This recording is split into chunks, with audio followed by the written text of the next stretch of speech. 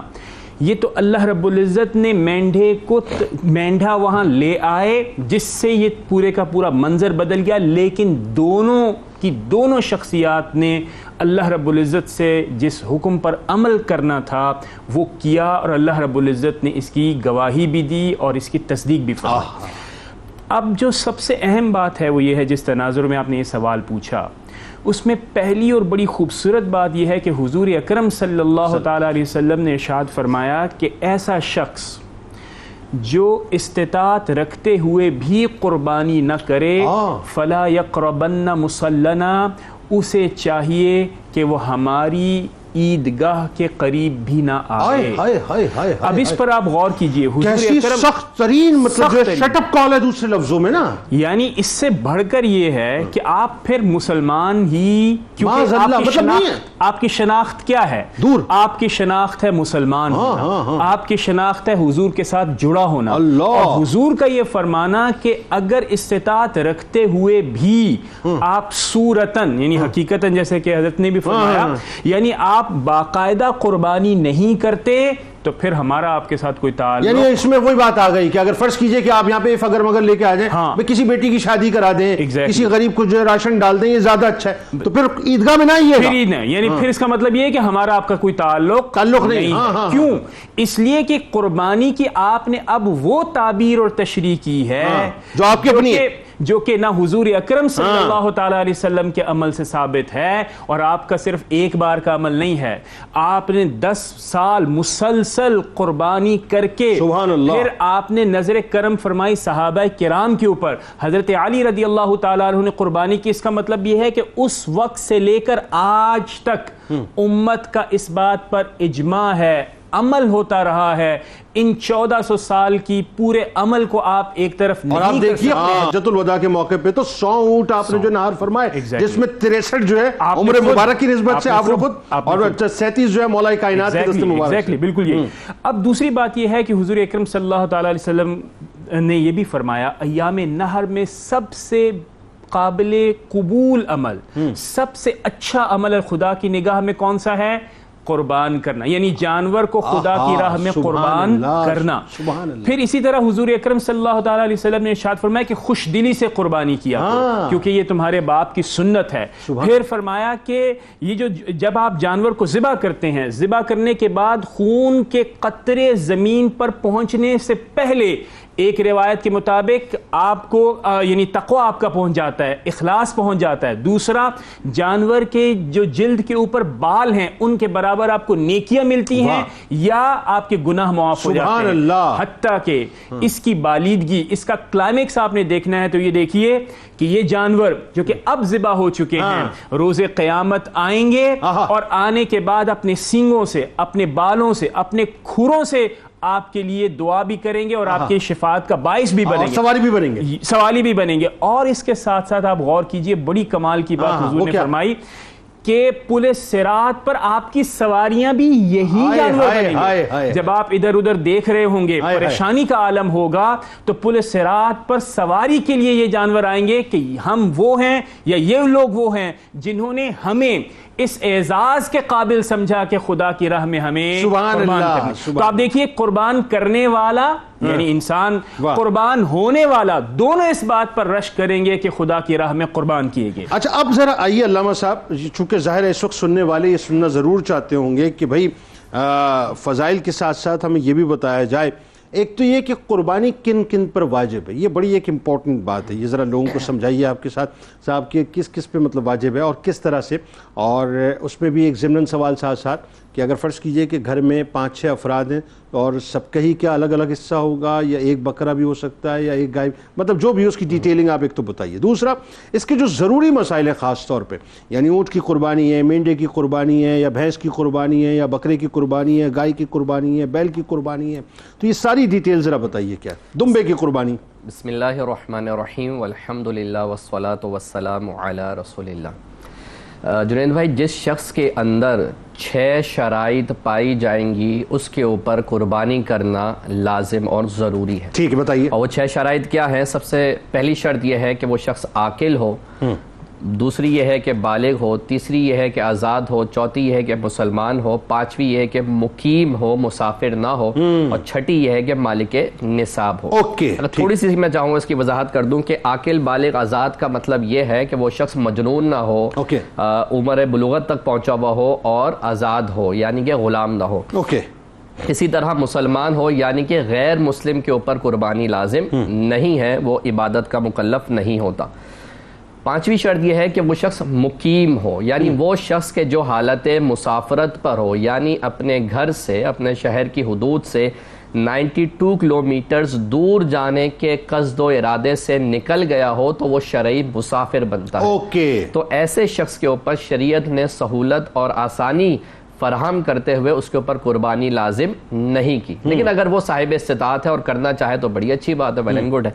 اسی طرح نہیں، اگر مثال کے طور پہ میں بزنس کے سلسلے میں باہر نکلا ہوں، مجھے بتائیے جی کہ میں جو مطلب وہ عید کے پہلے دن صبح آ جاؤں گا، دوسرے دن آ جاؤں گا، لیکن میں اپنے گھر والوں کو اگر کہتا ہوں کہ جی آپ قربانی کا جانور لے کے آ جائیے تو اس میں تو مذاکرہ نہیں ہے نا۔ یہ جو شرائط ہے ان کو جو اعتبار کیا جائے گا وہ ایام نہر میں کیا جائے گا، یعنی 3 دن جو ہیں قربانی کے ان میں یہ شرائط کو دیکھا جائے گا کہ اگر یہ پائی جا رہی ہیں تو قربانی لازم، ورنہ لازم نہیں ہے۔ اور بہرحال اگر قربانی کی یہ شرائط جیسے کہ مقیم کی میں نے ذکر کیا، اگر یہ نہیں بھی پائی جا رہی ہو، بندہ کرنا چاہ رہا ہے تو بالکل کر سکتا ہے نا، بالکل صحیح۔ اور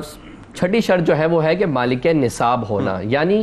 اس کے پاس اپنی بنیادی انسانی ضروریات کے علاوہ اتنا مال ہو کہ جو 52.5 تولہ چاندی یا 7.5 تولہ سونے کے برابر ہو۔ اچھا، آج کے دور کے اعتبار سے دیکھا جائے تو جس شخص کے پاس کم و بیش 1,30,000 روپے اپنی بنیادی نیسیسٹیز آف لائف کے علاوہ جو چیزیں ہوں ان کو اگر وہ اس کے پاس ہے تو ایسی صورت میں اس کے اوپر قربانی لازم میں ایک سوال میں کسی دن کسی موقع پہ کروں گا ضرور، یہ جو 52.5 تولہ چاندی اور 7.5 تولہ سونے کا معاملہ ہے، چاندی اور سونے کے بھاؤ میں اب زمین آسمان کا ڈفرنس آ چکا ہے، تو اس پہ بھی میرا خیال ہے کسی دن اس پہ ذرا علماء کو جو ہے اس پہ ایک اجتماعی طور پر بیٹھنا چاہیے اور بات کرنی چاہیے کہ جی اس ڈفرنس کو ہم کیسے اوورکم کریں گے، کیونکہ پیمانہ تو ہم نے یہ بنایا نا کہ یا تو 52.5 تولہ یا 7.5 تولہ سونا، تو 52.5 تولہ چاندی کی رقم بہت کم بنتی ہے اور 7.5 تولہ سونا جو ہے اس کی رقم بہت زیادہ بنتی ہے، تو اس کی ایکویلنٹ تو نہیں بنتا وہ نا۔ بتائیے آگے ہم۔ تو بہرحال یہ شرائط جو ہیں اگر قربانی کے ایام میں پائی جائیں گی، یعنی کہ 10 ذوالحجہ سے لے کر 12 ذوالحجہ تک، یعنی 10 ذوالحجہ کی جب عید کی نماز ہو جائے، کیونکہ عید کی نماز سے پہلے شہر کے اندر قربانی اگر کسی نے کی تو اس کی قربانی قابل قبول نہیں ہوگی، اور 12 ذوالحجہ کی غروب آفتاب تک، تو یہ جو پورا ٹینیور ہے، یہ وقت ہے، اس کے اندر اگر یہ 6 شرائط پائی جا رہی ہیں تو قربانی اس کے اوپر لازم ہوگی۔ اچھا، قربانی کن جانوروں کی ہوگی؟ تو شریعت مطہرہ نے اس میں ضابطہ جو ہمیں فراہم کیا وہ یہ ہے کہ بکرا اور اس کی اجناس، یعنی کہ بکری، دمبا، بھیڑ، دمبی وغیرہ سب یہ جانور ہونے چاہیے۔ بکرا بکری دونوں کی ہو سکتی ہے؟ جی، بکرا بکری۔ اسی طرح گائے، اس کی جو اجناس ہیں، چاہے بیل ہو، بچڑا ہو، بچڑی ہو، اور جو بھینس ہے اس کی بھی قربانی ہو سکتی ہے، اور جو کہ اگر ہم اس کی تفصیل میں جائیں تو یہاں پر یہ بات بالکل واضح ہونی چاہیے کہ قرآن مجید فرقان حمید میں بہیمۃ الانعام کی جو وضاحت کی گئی ہے اس میں البقر کا ذکر کیا، گائے کا، اور لسان العرب جو عربی زبان کی مستند ترین کتاب ہے اس کے اندر یہ بات صراحتاً موجود ہے کہ البقر جنس والجاموس نوع من البقر، کہ گائے یہ جنس ہے اور جو جاموس ہے یعنی بھینس یہ گائے ہی کی ایک جنس ہے, گائے ہی اچھا کی اس کی نوع میں سے. ڈیٹیلنگ سے ماورا میں چاہتا ہوں سینopsis کی صورت میں مزید انفارمیشن لوگوں کو دیجیے. جی تو اب اگر ہم مزید اس کی عمروں کے بارے میں گفتگو کریں تو جو بکرا ہو یا بکری ہو, اس کی کم از کم عمر جو ہے وہ 1 سال ہونی چاہیے. لیکن اگر دمبا ہے اور وہ اتنا بڑا نظر آتا ہے, اگرچہ 6 ماہ کا ہے لیکن اتنا بڑا نظر آتا ہے جو 1 سال کا معلوم ہو, تو اس کی بھی قربانی ہو جائے گی. اسی طرح گائے کی کم از کم عمر جو ہے وہ 2 سال ہونی چاہیے, اور جو اونٹ ہے اس کی کم از کم عمر جو ہے وہ 5 سال ہونی چاہیے. دانت کا کیا چکر ہے, یہ 2 دانت ہو 4 دانت؟ اصل تو اعتبار عمر کا ہے, لیکن ہمارے ہاں ایک ضابطہ بنا ہوا ہے کہ اگر 2 دانت نکل آئے تو اس کا مطلب یہ ہے کہ یہ اپنی عمر کو پہنچ گیا جس میں اس کی قربانی ہو جاتی ہے. لوگ سب سے پہلے منہ کھول کھول کے جو ہے دانت دیکھ رہے ہوتے ہیں 2 دانت ہیں کہ نہیں, ہاں لیکن 4 دانتیں چھوڑ دیتے ہیں. لیکن اس کا مطلب یہ ہے کہ اگر مثال کے طور پر کسی کا اپنا پالا ہوا جانور ہے اور اس کے ابھی دانت پورے نہیں ہے, لیکن پتا ہے اس کو کہ 1 سال اس کی عمر ہو گئی ہے بکرے کی, یا گائے کی 2 سال عمر ہو گئی ہے, تو وہ قربانی اس جانور کی ہو جائے گی. اسی طرح اب جب یہ یہاں پر ایک بات میں اور عرض کرتا چلوں کہ یہ جو جانور ہیں ان میں بکرا بکری وغیرہ جو ہے ان میں ایک فرد کی قربانی ایک ہی جانور سے نکلے گی. ایسا نہیں ہوگا کہ پورے گھر والوں کی قربانی آپ نے ایک جانور کے اندر کر دی, یہ نہیں ہوگا. ہاں جو بڑے جانور ہیں, گائے ہیں, اونٹ ہے, ان میں 7 فریق حصے دار ہو سکتے ہیں. لہٰذا جو گھر میں افراد ہیں جن کے اوپر شرائط پائی جا رہی ہے ایام نہر کے اندر, ان سب کے اوپر قربانی. اچھا فرض کیجئے بس ایک جملے میں میرا اپنا ماننا یہ, جن کے صدقے سب کچھ ملا ہمیں تو سب سے پہلے انہی کا جو ایک حصہ رکھنا چاہیے, سرکار مدینہ صلی اللہ علیہ وسلم اور ان کے اہل بیت کے نام کا پہلا تو حصہ انہی کا ہونا چاہیے. یہ تو سعادت کی بات, یہ سعادت کی بات ہے نا. میرا اپنا ماننا ہے, میرا اپنا یہ سب عقیدت کہتی ہے. ان کا حصہ تو کہ ساری کائنات ہی ان کا حصہ ہے صاحب, لیکن ایک حصہ مطلب سرکار علیہ السلام اہل بیت کے نام کا, اور اس کے بعد جو مطلب صاحب استطاعت ہے ان کے نام ہو گیا. اب بچے ہیں فرض کیجئے, ان پہ تو ظاہر نہیں ہے, تو کیا ہم بچوں کا بھی رکھ سکتے ہیں؟ جی بالکل رکھ سکتے ہیں, حتیٰ کہ عقیقے کا حصہ بھی اس میں رکھا جا سکتا ہے. اچھا ٹھیک ہے, عقیقے کا جو بھی تقرب اللہ کا سلسلہ ہو سکتا ہے اس کا حصہ رکھا جا.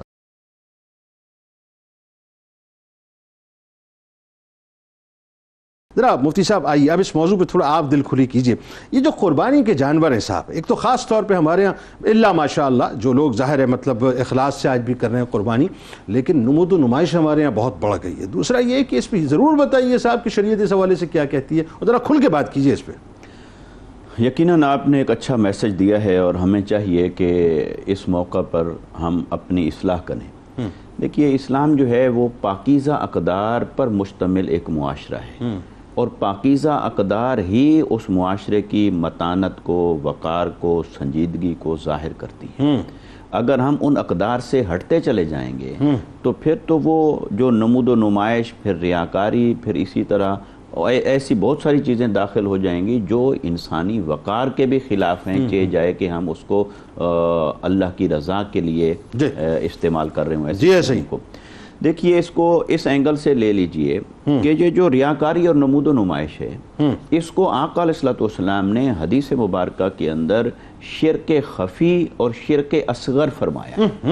کہ یہ شرک کی ایک صورت ہے, یہ چھپا ہوا شرک ہے, کیونکہ عبادت کرنی تھی اللہ کے لیے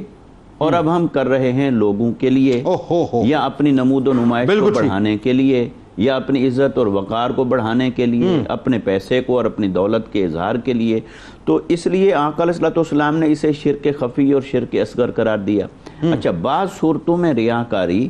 شرک خفی کے درجے پر نہیں جاتی, مگر پھر بھی حرام اور ممنوع کے درجے پر رہتی ہے, کراہت کے درجے پر رہتی ہے, تو اس کی اپنے اپنے مدارج ہیں اس اعتبار سے. مگر سنگین ترین جو صورت ہے ریاکاری کی اور نمود و نمائش کی, وہ شرک کے درجے پر جا پہنچتی ہے. شیطان چونکہ انسان کا اصلی دشمن ہے, پہلے تو وہ اسے روکتا ہے کہ وہ دین اور ایمان سے رک جائے, ایسے ہی کفر اور شرک کی وادی میں پھرتا رہے. اگر وہاں وہ کامیاب نہ ہو تو پھر وہ یہ کوشش کرتا ہے کہ چلو اس نے کلمہ تو پڑھ لیا, مگر اب اسے عمل سے روکوں, یہ فاسق اور فاجر رہے. اور اگر وہ وہاں بھی کامیاب نہ ہو سکے اور عمل کرنے پر کوئی مسلمان کلمہ گو تل جائے اور عزم کر لے, تو پھر وہ یہ کوشش کرتا ہے کہ عمل تو اس نے کر لیا, لیکن اس عمل کے اجر سے اسے کیسے محروم رکھوں کہ یہ عمل کرے اور یہ بیکار چلا جائے. تو پھر وہاں مقام آتا ہے یہ کہ اللہ کی بارگاہ میں قبولیت کیسے ہوگی. تو ہم قربانیاں تو کر رہے ہیں, تو قربانی سے زیادہ فکر تو ہمیں اللہ کی رضا کی کرنی ہے کہ اللہ کی بارگاہ میں قبول ہے کہ نہیں. اور اللہ تعالیٰ نے جس قربانی کا ذکر فرمایا حضرت حابیل اور قابیل ان کے ضمن میں, تو وہاں پر تو لفظ ہی یہی آیا ہے فَتُقُبِّلَ مِنْ أَحَدِهِمَا, ایک سے اللہ نے قبول کی دوسرے سے قبول نہیں کی. بالکل ٹھیک ہے. تو لہٰذا قربانی کرنے والا قربانی کر رہا ہے لیکن اس کے عمل کے اندر جو عمل وہ کر رہا ہے اس کے عمل کے پیچھے اس کی بدنیتی ہے, کہیں اللہ کی نافرمانی چھپی ہوئی ہے, کہیں ریاکاری ہے, نمود و نمائش ہے, تو وہ اس نے عمل کو برباد کر دیا اور عمل کو ضائع کر دیا. اور قیامت کے دن جب جہاد کرنے والے کا جہاد اللہ تعالیٰ ضائع فرما دے گا ریاکاری کی وجہ سے, مال خرچ کرنے والے کا وہ سارا انفاق عمل ضائع فرما دے گا کہ اس میں ریاکاری تھی, اور حاجی کا حج, علم والے کا علم, تو وہ سب چیزیں جب اللہ تعالیٰ ضائع فرما دے گا کہ جاؤ آج میرے پاس کیا لینے آئے ہو, پھر اجر بھی انہی سے جا کے لو جن کو تم دکھاوے کے لیے یہ سب کچھ کر رہے تھے. اس لیے اللہ تعالیٰ نے قرآن مجید کے اندر اس کو واضح فرمایا, آپ نے اس کا ترجمہ مفہوم کی صورت میں پیش کیا بلکہ کہ لن ینال اللہ لحومها ولا دماؤها, کہ یہ نمود و نمائش تو عمل کو برباد کر دیتی ہے, لیکن اللہ نے فرمایا میری بارگاہ میں تو یہ گوشت اور خون بھی پہنچنے والی شے نہیں ہے. بالکل ایسا, مجھے تو اس سے بھی غرض نہیں ہے. چاہے کہ کوئی آدمی نمود و نمائش کے درجے پہ جا کے کھڑا ہو, فرمایا وَلَٰكِن يَنَالُهُ تَقْوَىٰ مِنْكُمْ, میں تو تمہارے دلوں کا تقویٰ دیکھتا ہوں. اللہ کی بارگاہ میں جو پہنچتا ہے وہ تمہارے دل کا تقویٰ ہے. اچھا آپ دیکھیں اللہ کو اس بات سے کیا غرض ہے, معاذ اللہ آپ یہ دیکھیے کہ مطلب اس میں ٹوٹالٹی میں اگر آپ دیکھیں تو مطلب روحانی اعتبار سے لے کر پھر وہ آپ معاشی اعتبار آگے جا کے بات کرتے ہیں, ہر اعتبار سے فائدہ تو ہمارا ہی ہمارا ہے. تو یہ دیکھ اللہ کی رضا کے لیے قربانیاں ہیں. اگر کوئی کہے کہ یہ قربانیاں معاذ اللہ مال ضائع ہو رہا ہے, ایک دن میں اتنے جانور ذبح کر دیں, تو کل کلاں وہ یہ بھی کہے گا کہ 5 وقت میں اپنا کام چھوڑ کے مسجد کیوں جائیں نماز پڑھنے کے لیے. صحیح بات ہے. یہ ساری میں ایک وقت میں پڑھ لوں گا, یہ بھی تو ویسٹیج آف ٹائم ہے. ایک بات بتائیے, پھر کوئی کہے گا کہ جی حج پہ کیوں جائیں, پھر کوئی اسلام کے تمام شاعر پر اسی طرح, پھر وہ ایک ڈھانچہ ہے. سر مجھے ایک بات بتائیے, میں نے ایک سوال یہاں پہ کیا آپ سے, اور سوال کا مجھے اس کا جواب اس طرح سے آپ بتائیے کہ آپ 2 باتیں اس پہ چلیں, ایک اور ایڈ کر دیتے ہیں. ایک بات تو یہ کہ جو شخص صرف اس سوچ سے کرے جی میرا جو ہے وہ اپنا ذرا نام اور پوزیشن, اور ذرا میں ہر سال میں مطلب لوگ آتے ہیں میرے کیمپ کو وزٹ کرتے ہیں, میرے ٹینٹ کو وزٹ کرتے ہیں, تو مجھے تو ظاہر ہے اپنا نام بڑا ہی رکھنا ہے, اگر یہ سوچ ہو نمود و نمائش کی تو پھر کیا قربانی؟ دیکھیے نمود و نمائش سے قربانی بھی اور کوئی بھی عمل و ضائع ہو جاتا ہے. ٹھیک, تو لہٰذا یہ ہمارے لیے لمحہ فکریہ ہے, ڈریں ایسے عمل سے کہ جو اللہ کی بارگاہ میں رضا کی بجائے ناراضگی کا سبب بن جائے. دیکھیے بڑی قربانی وہ نہیں جس پر پیسہ زیادہ خرچ ہوا ہے. جی جی جی, بڑی قربانی وہ ہے جس کے پیچھے اخلاص بڑا. واہ واہ واہ, کیا بڑی قربانی وہ ہے ایک بکرا لے کے آ جائیے استطاعت کی, لیکن اخلاص سے لے آئے. لہٰذا اللہ کے رضا کی خاطر اخلاص کو بڑا کیجئے. مال آپ کے پاس کم ہے تو کم لگائیے, زیادہ ہے تو زیادہ لگائیے. اچھا پھر یہ جو نمود و نمائش کے ضمن میں جو ایک دلیل عام طور پر نفس ہمیں گھڑ کے دیتا ہے, یہ جی ہم لوگوں کی ترغیب کے لیے کر رہے ہیں. سوال یہ ہے کہ لوگوں کو تو آپ دھوکہ دے رہے ہیں, رب کے سامنے تو نہیں دے سکتے. لہذا ترغیب کے پردے کے پیچھے چھپ کر ریاکاری کو آپ اپنے عمل میں داخل کر رہے ہیں, اس سے اپنے آپ کو. اور پھر یہ ہیرو ہیروئنس کے نام پہ جو ہے کم از کم ان کے جانوروں کے نام, یہ توہین ہے. اور چونکہ قربانی کے جانور کو اللہ نے شاعر اللہ کا نشانی کہا, اس نشانی کا ادب اور احترام لازم ہے. یہ بلاسفیمی ہے بیسیکلی نا. ہاں ٹھیک.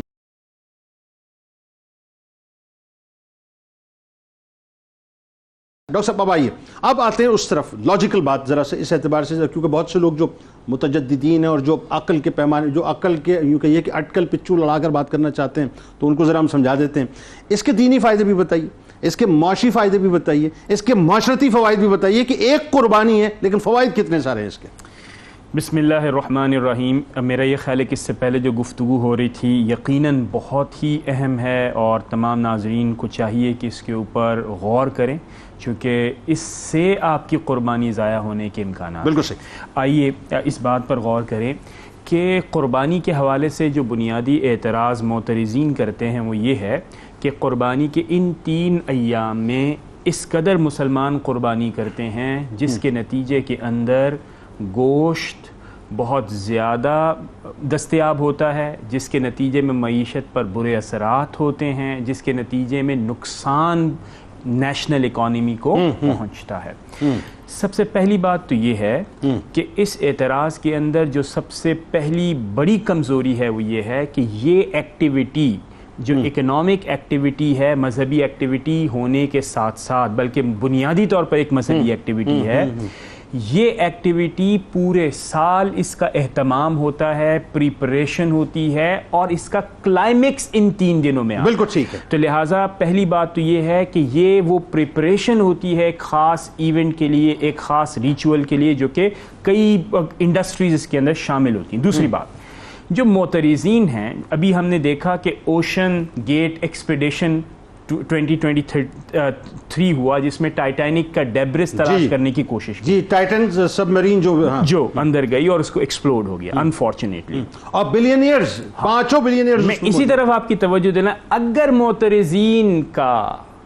جو ہے تعلق یہاں سے ہو کہ کروڑوں روپے کی گاڑی استعمال کر کے, کروڑوں روپیہ دے کر یعنی $2.5 لاکھ کی ایک جو جرنی تھی, ایک آدمی وہ تو ایکسپیڈیشن کی ہے نا. میں یہ گزارش کر رہا ہوں کہ جو معترضین کون ہیں, اگر معترضین کا شمار ہو کہ کروڑوں روپے کی گاڑیاں وہ روزمرہ استعمال کریں, پرفیومز جو ہے وہ اربوں روپے کے اپنے, یعنی اربوں تو نہیں بہت زیادہ کہہ رہے, لیکن کروڑوں اور لاکھوں روپے کے پرفیومز اپنی پوشاکوں کے اوپر چھڑکیں, ٹھیک ہے, برانڈڈ ڈریسز کریں جن کی قیمت لاکھوں سے کراس کر جاتی ہے, اگر وہ اعتراض کرے 20,000 روپے کے حصے کے اوپر, تو یہ جاننا چاہیے کہ کیا پیچھے چھپا ہوا ہے. جو ایک بہت ہی ان آفیشیل اور انفارمل سروے ہوا, وہ یہ ہوا کہ جو جو چھوٹی عید ہوتی ہے, اس عید پر جو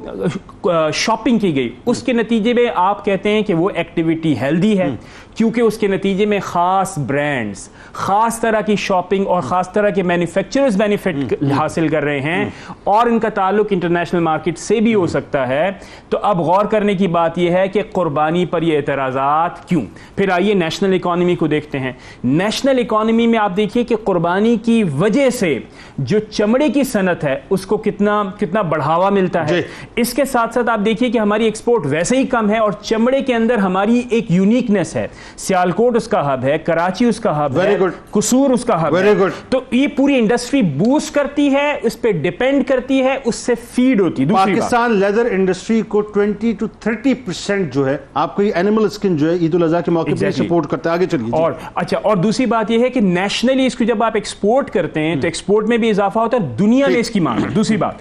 کسان پورے سال ان جانوروں کو پالتا ہے, اس کی پوری انڈسٹری, تو اس کا مطلب یہ ہے کہ ان سے بھی جوڑا ہوا ہے. تیسری بات, آپ یہ دیکھیے جو ہمارے ہاں ایک مشروم گروتھ ہوئی ہے فلاحی اداروں کی, ان کے ہاں اس کی کھالیں جاتی ہیں, اور اس کھالوں سے وہ ادارے اپنے آپ کو مینٹین کرتے ہیں, اور پورا